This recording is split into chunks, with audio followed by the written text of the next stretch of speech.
Friends, நான் chicken பண்ணுறேன். எப்படி பண்ணுறேன்னு பாருங்கள். சிக்கன் மட்டும்தான் பண்ணுறேன், சரியா? ஓகே, பார்க்கலாம் வாங்க. பாருங்கள், இதில் வந்து சிக்கன், மஞ்சத்தூள், உப்பு, தயிர், இஞ்சி பூண்டு இது 3 போட்டிருக்கு, 4 போட்டிருக்கேன். இதை இப்போ நம்ம இந்த குக்கரில் ஏன்னா லெக் பீஸ் இது இப்படி பண்ண வேண்டாம், வேக வைக்க வேண்டாம். இல்லை கொஞ்சம் லெக் பீஸ் பெருசாக வந்துடுச்சு, அதனால் கொஞ்சம் ஒரு ஆவி காமிச்சிடுவோன்னு ஒரு ஐடியாவில் இதை குக்கரில் போடுறேன், சரியா? இதை போடணுங்கிற அவசியம் இல்லை, அப்படியே நான் ஸ்வீட்டாக கூட போடுவேன். அது என்னமோ இன்றைக்கி கால் லெக் பீஸை பெருசு பெருசாக போட்டிருக்காங்க, அதனால் கொஞ்சம் நம்ம அதை ஒரு ஆவி காமிச்சிட்டாங்க. ஏன்னா லெக் பீஸ் உள்ள வேகாது, அது சாப்பிடும்போது ஒரு மாதிரி இருக்கும். அதனால் அப்படியே ஒரு கழுவி ஒரு ஆவி ஒரு ரொம்ப வேண்டாம், ஒரு 2 விசில் அப்படி வச்சா போதும், சரியா? போட்டுட்டு மூடி உப்பெல்லாம் போட்டுட்டேன். ஒரு 2 விசில் இருந்தால் போதும், திறந்துடுவேன் நான், சரியா?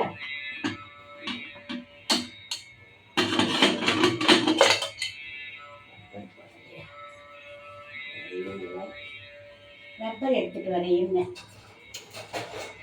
போடாமல் போட்டுட்டேன், பட்டாச்சு. 2 விசில் அப்படி இருந்தால் போதும். அது 2 விசில் வந்தோடனே நம்ம இறக்கிடுவோம். பாருங்கள் ஃப்ரெண்ட்ஸ், நான் நேற்று திருவண்ணாமலை போயிருந்தேன்ல, இங்கே வர்ற வழியில் இந்த கொய்யாப்பழம் விற்றுச்சு. 1/2 கிலோ, இது கிலோ 100 ரூபா போல். ஆமாம், இது கிலோ 100 ரூபா. 1/2 கிலோ வாங்கிட்டு வந்தேன். காலையில் டிஃபன் ஒன்றும் சாப்பிடல, அதனால் இது சாப்பிட்றேன். சிக்கன் என்ன விசில் வரல, வந்த உடனே பார்ப்போம். பாருங்கள் ஃப்ரெண்ட்ஸ், விசிலை திறந்துட்டேன். கறி நல்லா வெந்துச்சு பாருங்கள், அப்படி வந்துருக்குன்னு. இதை அப்படியே எடுத்து நம்ம ஃப்ரையில் போட்டு அதுக்காக இது பண்ணுறேன், சரியா? பாருங்கள் ஃப்ரெண்ட்ஸ், இந்த இதில் ஊற்றிட்டேன். இப்போ இதில் ஊற்றிட்டு இந்த சிக்கன் எல்லாம் இதில் போட்டுட்டு மிளகாப்பொடியும் இதில் போட்டுட்டேன், சரியா? இப்போ நம்ம இப்படியே கொஞ்சம் இதிலே கொஞ்சம் ட்ரையாக வேகட்டும், சரியா? நான் உங்களுக்கு காமிக்கிறேன். இப்போ ஒன்றும் இல்லை, இப்போ நான் வெறும் மிளகாத்தூள் தான் போட்டிருக்கேன். இதில் கொஞ்சம் பெப்பர் தூள் போடலாம், இன்னும் கொஞ்சம் கூட மிளகாத்தூள் போடலாம். இதில் வரேன், எங்கே எடுத்துகிட்டு வரேன். இன்னும் கொஞ்சம் காரம் போட்டுக்கலாம் இல்லை நம்ம. பாருங்கள் ஃப்ரெண்ட்ஸ், இதை பாருங்கள், இது இன்னும் கொஞ்சம் மிளகாத்தூள் போட்டுட்டேன். பத்தலை மிளகாத்தூள், கொஞ்சம் காரமாக இருந்தால் தான். புளி சாதம் பண்ணியிருக்கோம் இன்றைக்கி, அதுக்கு இது தொட்டுக்க நல்லாயிருக்கும். அதுதான் இது,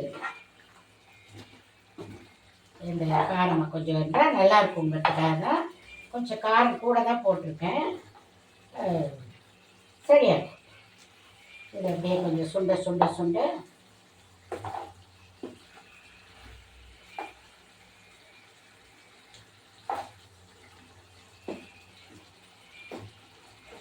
இதை அப்படியே சுண்டட்டும், சரியா? அதை அப்படியே சுண்டி கொஞ்சம் கொஞ்சமாக சுண்ட அது நல்லா வந்துடும், கொஞ்சம் ட்ரையாக. பாருங்கள் ஃப்ரெண்ட்ஸ், இதெல்லாம் இப்போ கிட்டத்தட்ட கொஞ்சம் தண்ணி ஊற்றிட்டு பாருங்கள், ஊற்றிட்டு பாருங்கள்.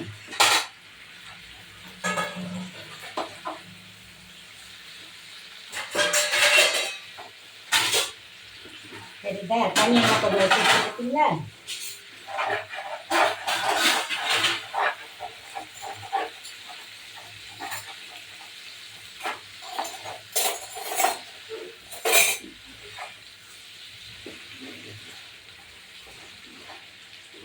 இது நமக்கு தேவையான அளவுக்கு நம்ம பாருங்கள், இந்த ஈரப்பதத்தோடய போதும். கொஞ்சம் சாஃப்ட்னஸ்ஸாக வேணும் அப்படின்னா இப்படியே இறக்கிக்கலாம். இன்னும் கொஞ்சம் ட்ரை பண்ணலாம் அப்படின்னா நம்ம இன்னும் கொஞ்சம் நேரம் வச்சுருக்கலாம். நான் வந்து இன்னும் கொஞ்சம் ட்ரை பண்ணணும்னு நினைக்கிறேன், அதனால் இதை இப்படியே எடுத்துக்கலாம். இன்னும் கொஞ்சம் நேரம் எடுத்துக்கலாம், சரியா? ஏன்னா இதுக்கப்புறம் நம்ம வந்து விட்டுட்டு போகக்கூடாது. கொஞ்சம் நேரம் அப்படி பக்கத்துலேயே இருந்து அதை கிண்டி விடணும். அப்போ தான் ஈவனாக எல்லாம் வேகும், சரியா?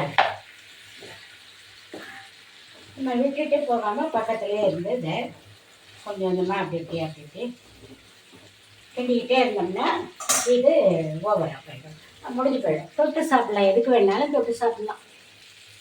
பாருங்கள் ஃப்ரெண்ட்ஸ், இது இப்போ வந்து நமக்கு இந்த பக்குவம் போதும். இதுக்கு மேலே ட்ரை பண்ண கொஞ்சம் ரஃப்பாக இருக்கும். அதனால் இந்த இந்த பதத்தோடு எடுத்தோம்னா நல்லாயிருக்கும். இப்போ வந்து பெப்பர் பொடி போடுறோம். கொஞ்சம் நல்ல பெப்பர் பொடி போட்டு 2 பரட்டி பரட்டி விட்டு எடுத்துட்டோம்னா செம்ம டேஸ்ட்டாக இருக்குங்க இந்த சிக்கன் தொட்டு சாப்பிட. நீங்களும் இது மாதிரி செஞ்சு பாருங்கள், அருமையாக இருக்கும். இப்போ நான் செஞ்ச மெத்தட்லேயே செய்ய ரொம்ப அருமையாக இருக்கும். நான் ட்ரையாக வேணுங்கிறவங்க நான் ட்ரையாக வச்சுக்கோங்க. நீங்கள் ஈரப்பதத்தோடு இன்னும் கொஞ்சம் ஈரப்பதம் வேணும்னா முன்னாடியே எடுத்துருங்க. எனக்கு இது பக்குவமாக இருக்கு, அதனால் நான் இதை வைக்கிறேன். சரியா பாருங்கள். நான் பெப்பர் பொடி போட்டு 12 மணி நேரம் இருக்கணுங்கிற அவசியம்லாம் இல்லைங்க. ஒரு பெரட்டு பறிச்சுனா போதும். இந்த பெப்பர் குழம்பை இறக்கிட்டு கூட பெப்பரை போடுவாங்க. அது வந்து அது வேகணும், அந்த ஸ்மெல்லாம் போயிடும். அதனால் அதெல்லாம் ஒன்றும் அவசியம் இல்லை. பாருங்கள் எப்படி ஆயிடுச்சுன்னு. நான் முடிச்சிட்டேன். இப்போ இதை இறக்க போகிறேன். எப்படி இருக்குன்னு பாருங்கள். சரியா? நல்லா இருக்கா? Okay bye. இன்றைக்கி சிக்கன் ஃப்ரை லெமன் புளி சாதம் பண்ணியிருக்கோம். அதுக்கு சாப்பிட போகிறோம். சாப்பிடும்போது சாப்பாடு காமிக்கிறேன் உங்களுக்கு. சரியா? Okay bye.